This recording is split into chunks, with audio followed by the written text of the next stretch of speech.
Good evening. My name is Yusuf Isa Al-Fawi. I am the editorial consultant for Economic Times. Yes. So I'm happy seeing you today. My pleasure. So I assure you that we are dealing with professionals. So our questions are 7 and they are straightforward. My first question is on the NADDC, the National Automotive Industry Development, also known as the Automotive Policy, which was recently passed into law. Yes. What are your prospects on this law? Well, the NADDC bill is an initiative to promote local production of automobiles in Nigeria in terms of fiscal incentives, tax liens, tax breaks, tax holidays to support local production, and then also to an initiative to discourage the importation of used vehicles that pose, an unfair threat to local production, and also which we know are very unsafe, polluting, and just not right for Nigeria. So the NADDC bill, in a nutshell, is there to support local production so that we build the vehicles that we need, and as we do that, create thousands of jobs and protect the Nigerian industry from unfair importation of dilapidated products. Now, as a follow-up question to that, are you satisfied with Nigerians' attitude towards used vehicles? Well, a lot of Nigerians, that's their only option. A number of the new vehicles are currently too expensive for the average Nigerian. So the only option a lot of people have is to go for those used vehicles. And that is why we are here. That is why we have this objective to begin to see how we can produce vehicles in Nigeria that are affordable, brand new vehicles. So as we move forward, as the NADDC initiative builds momentum, the objective is to have more local production, more newer, more efficient, and more affordable vehicles for Nigerians who would by then not be forced to buy used vehicles because they have this newer option. Thank you. And despite inability of the country to produce fuel-power cars to meet the needs of the domestic market, you were reported in the media last time on the strategy to produce electric cars. What informed this your plan? Yes, this is a very exciting development globally. When you look at what's happening around the world, there's an advent of electric-powered vehicles that don't use gasoline, they don't use diesel, no petrol. They're powered by electricity, electric motors, as opposed to a fossil fuel-powered internal combustion engine. A number of countries have already set targets that by which they will outlaw the use of or phase out the use of fossil-powered vehicles. Because now there's a global awareness, environmental consciousness, that humanity as a species now acknowledges that we have to protect our environment. We have only one planet, this Earth, and we have to protect the ecosystems. So there are technologies now that we leverage, because humanity now realizes that we cannot continue to fight and destroy nature. We must see it as a medium from which to learn, draw energy, and live in harmony with, not to continuously go against it. So Nigeria cannot be left behind. We have to jump onto that progressive bandwagon. If we look at what we're trying to do, we're working on bringing in these major OEMs, the big car companies, into Nigeria so that they set up shop and produce locally. Pretty soon, the only types of vehicles these companies that we want to come into Nigeria will have will be electric vehicles. So if we don't start to prepare ourselves with the necessary infrastructure to support electric car vehicles, we'll be left out in the cold. It's not a matter of choosing to be on this path, but we have to. Because if we don't, like I said, pretty soon we wouldn't even have the petrol-powered vehicles to bring into Nigeria or to assemble in Nigeria if we want others to come and do it. And if we insist and say, well, let the whole world go into electric-powered vehicles. We will stick to petrol-powered vehicle. It is very possible that we'll be hit by sanctions, because then we would be one of the very few countries that continue to use fossil-powered vehicles. On the issue of climate change and the factors that contribute to how to tackle the factors that contribute to the climate change. But don't you think that producing electric car could be a threat to Nigerian economy, given that we are a mono economy and what we have to sell majorly now is fuel? Well, there are two things there. Number one, the administration, Nigerian administration that we have now, as you know, is very progressive. They are very genuinely interested in the progress of the whole country. And the administration understands that we have to diversify from oil. We can't continue to depend on just one commodity. The economy can't be based on just one sector. That is why now there's a call and commitment to diversification into industry, agriculture, and mining. So that is no longer the case. We as a country are beginning to move away from crude oil economy, and the rest of the world has already moved away from it. So the revenue that we used to get from crude oil, as we know, is no longer there, and it will only continue to diminish. That is why we're diversifying away from crude oil. And this momentum, this tidal wave of vehicles now being powered by electricity is unstoppable. Whether we join that movement or we don't, it'll continue. We can't stop it. So our best option is to be part of it. Our best option is to be one of the leaders in that, in the adoption of that technology. It's in our best interest, and we can do it. Coming from international community to occupy this your position, we know that there are a lot of challenges before you to win the war, because I call it war because people still love used cars more than new cars, and out there you know how it works, how the system works, and bringing that experience from the global level to Nigeria now, how do you relate with big names, I mean global manufacturers outside there? How do you relate with them to develop Nigeria automobile industry? Yes, when you say people love used cars more than new cars, it's because of this reason. Number one, these used cars are lower priced, and these used cars are what people can afford.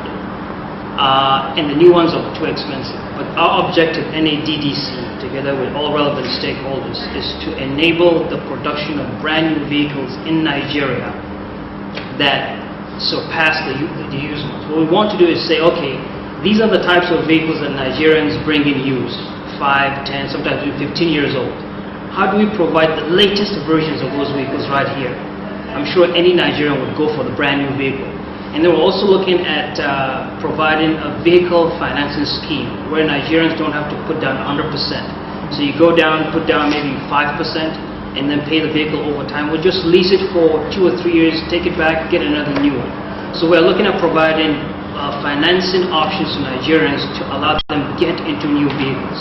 Not too long ago, we were in South Africa. We met with the major OEMs, BMW, Toyota, Nissan, Volkswagen, and we discussed with them on how best to bring them into the country. And they are very, very excited. There are a number of things that we discussed that we need to work on, and we're already working along that path. And one of the most important things is to pass the NAIDP bill that will protect foreign investment, and that has been passed. So that's a major development. So NADDC is working very seriously on bringing these manufacturers into Nigeria. Because to build this sector, we need Nigerians and friends of Nigeria. So in a nutshell, the old vehicles that Nigerians love and want to bring in, we are looking at how to produce the latest versions in the country. at an affordable price.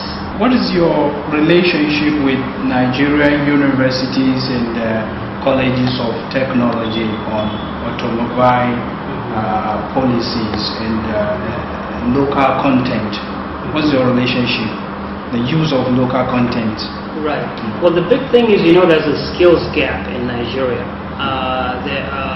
There is the number of people that are trained in the automotive sector, whether in producing vehicles or in servicing and maintaining them, is very low compared to the demand.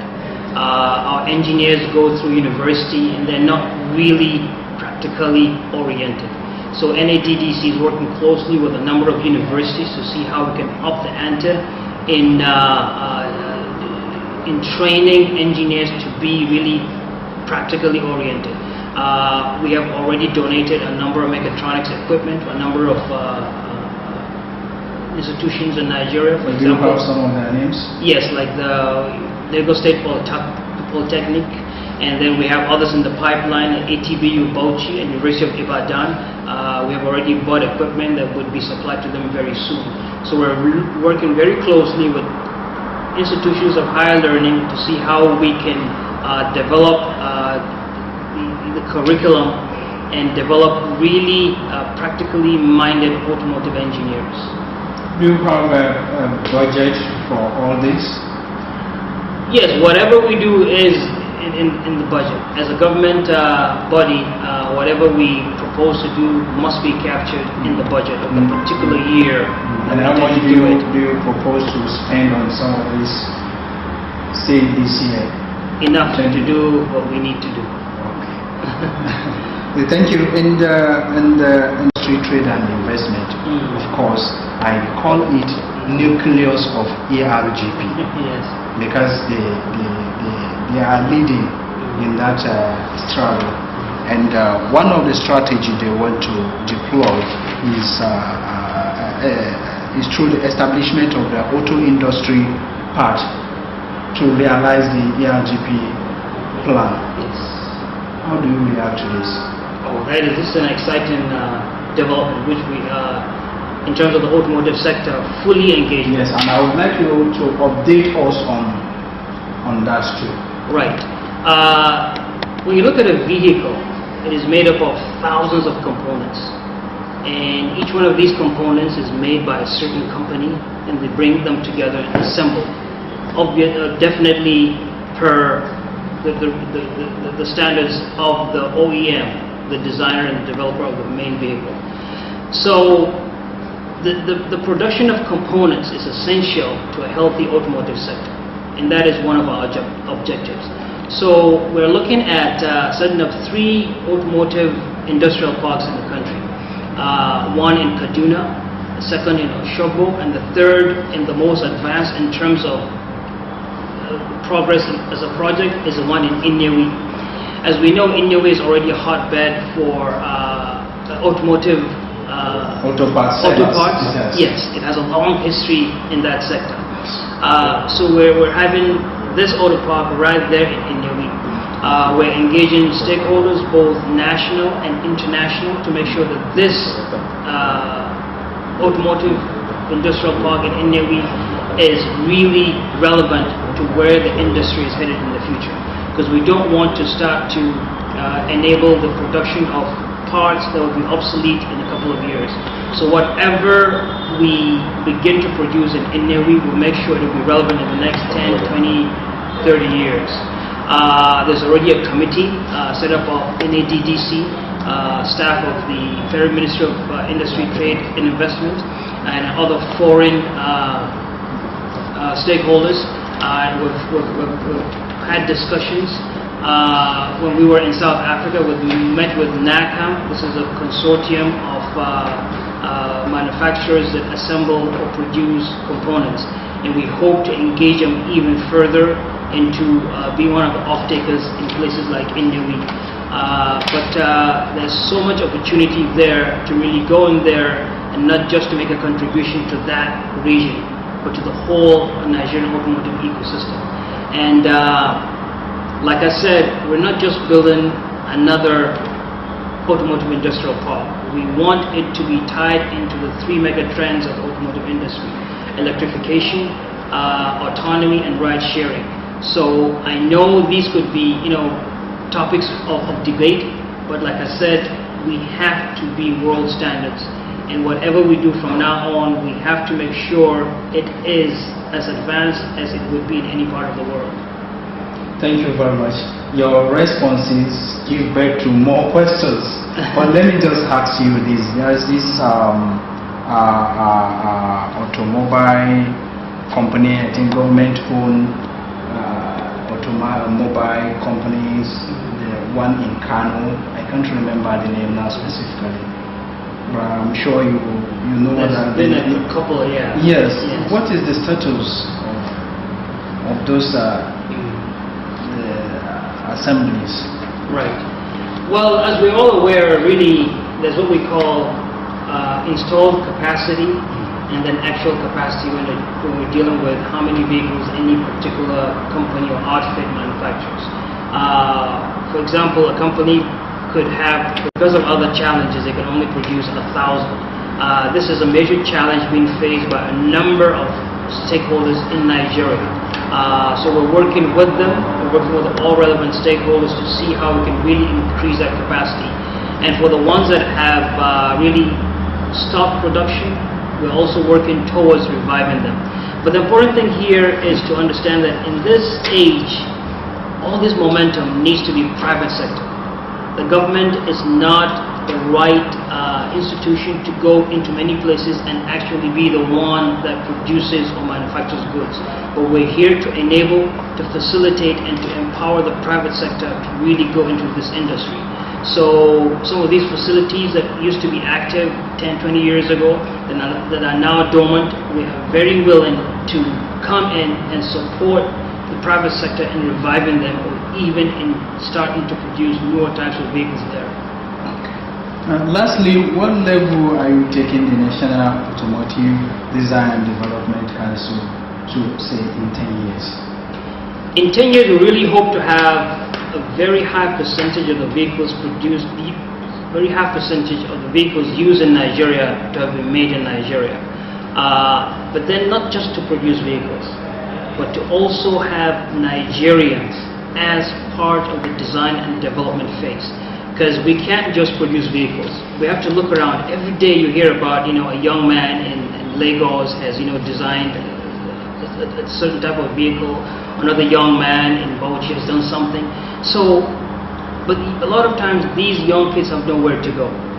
So I'm really proposing, a dedicated automotive design and innovation institute, where these young men and women can go and become professional automotive designers and developers, so that they would design, the innocent vehicles to come out in the next 10 years. So they would design a whole new company, its vehicles. Or they would maybe even work for Toyota or Honda to design Nigeria-specific Toyota or Honda. There's so much capability, so much talent in Nigeria, and I think this would be an avenue to really give it all the necessary support it needs, so that Nigerians become innovators in the automotive sector. Thank you very much. This will come to the end of the interview. Thank you very much. So can you introduce yourself to us? Yes. I am Jelani Aliyu, the Director General of the National Automotive Design and Development Council. Thank you.